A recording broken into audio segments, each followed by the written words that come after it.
اللہ تعالیٰ نے قرآن حکیم میں ارشاد فرمایا کہ افحسبتم انما خلقناکم عبثا وانکم الینا لا ترجعون، فرمایا کیا تم یہ گمان کرتے ہو کہ ہم نے تمہیں بیکار پیدا کیا ہے، اور کیا تم یہ سمجھتے ہو کہ تمہیں پلٹ کر ہماری طرف نہیں آنا؟ اللہ تبارک و تعالیٰ نے جو چیز بھی پیدا کی، جہاں بھی پیدا کی، بڑی حکمتوں کے تقاضوں کے تحت پیدا کی۔ میں کسی شخص سے بیزار نہیں ہو سکتا، کیونکہ ایک ذرہ بھی تو بیکار نہیں ہو سکتا۔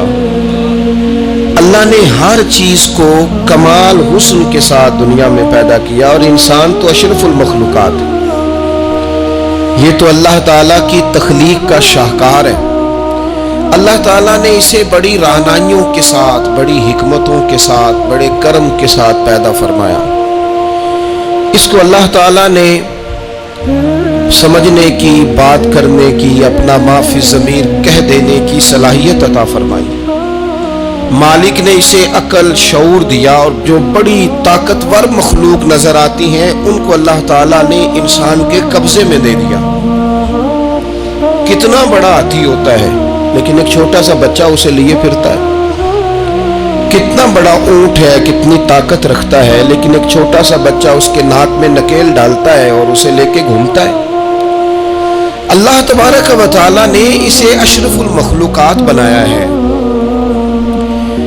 اتنے بڑے جہاز ایک انسان کے قبضے میں دے دیے ہیں۔ وہ جب چاہتا ہے جہاز اڑتا ہے، جب چاہتا ہے اسے زمین پہ اتار لیتا ہے۔ اللہ کی دی ہوئی طاقت سے ملکوں کو سر کرنا، بڑی بڑی ٹیکنالوجی کو ایجاد کرنا خدا نے اپنی توفیق سے اسے عطا کیا۔ اور پھر اگر وہ مسلمان ہے،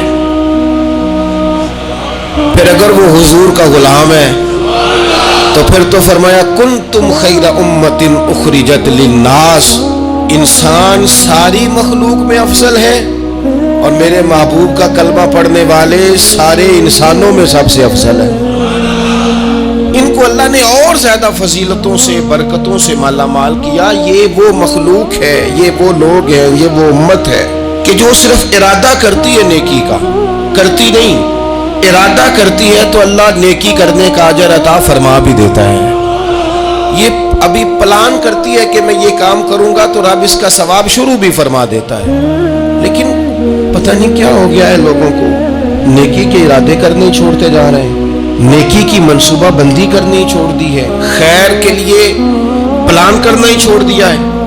بہت سارا وقت بیکار گزرتا ہے، بہت سارا وقت چوراہے پہ گزر گیا، بہت سارا وقت گپوں میں گزر گیا، عمرے دراز مانگ کے لائے تھے 4 دن، 2 آرزو میں کٹ گئے، 2 انتظار میں۔ ایک ڈھیر سارا طبقہ ہے جس سے پوچھتے ہیں کیا کر رہے ہو، وہ کہتے ہیں بس کچھ بھی نہیں، ٹائم پاس کر رہا ہوں۔ تو میں کہتا ہوں یار اتنا فالتو ٹائم کہاں سے آیا جسے پاس کرنا پڑا؟ میں بور ہو رہا ہوں، تو میں کہتا ہوں بور ہونے کے لیے وقت کہاں سے لیا آپ نے؟ آپ تو مسلمان ہیں، آپ کا تو وقت شریعت نے بڑا قیمتی کر دیا ہے۔ آپ تو 1 منٹ میں 3 بار سورہ اخلاص پڑھ سکتے ہیں۔ آپ کو تو ذرا سا وقت ملے تو آپ جا کے 2 رکعت نماز کی نیت باندھ سکتے ہیں۔ آپ کو تو تھوڑا سا وقت ملے تو آپ کے تو نبی پاک علیہ السلام نے یہاں تک ہماری تربیت کر دی، ہمارے حضور فرمانے لگے تم کانٹا اٹھا سکتے ہو نا گلی سے، تو وہی اٹھا دینا، اس پر بھی رب صدقے کا ثواب عطا کرے گا۔ تو یہاں تو کانٹوں سے بھری ہوئی گلیاں ہیں۔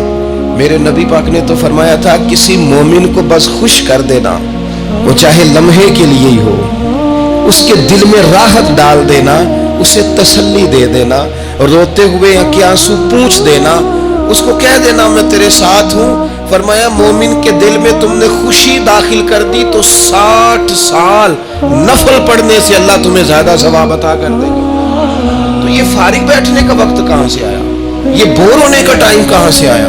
ہم نے اپنے آپ کو بیکار کر لیا ہے، اور رب نے نہیں بیکار پیدا کیا، ہم نے بیکار کر لیا۔ ہم نے اپنے آپ کو زنگ لگا لیا۔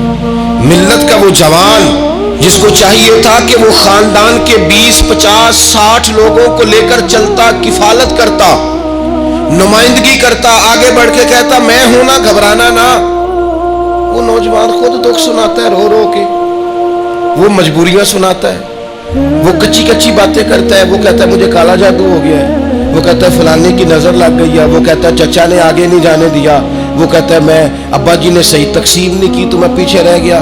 اتنی کمزور بات کرے گا. اور وہ مسلمان اپنی صلاحیت کو پہچانے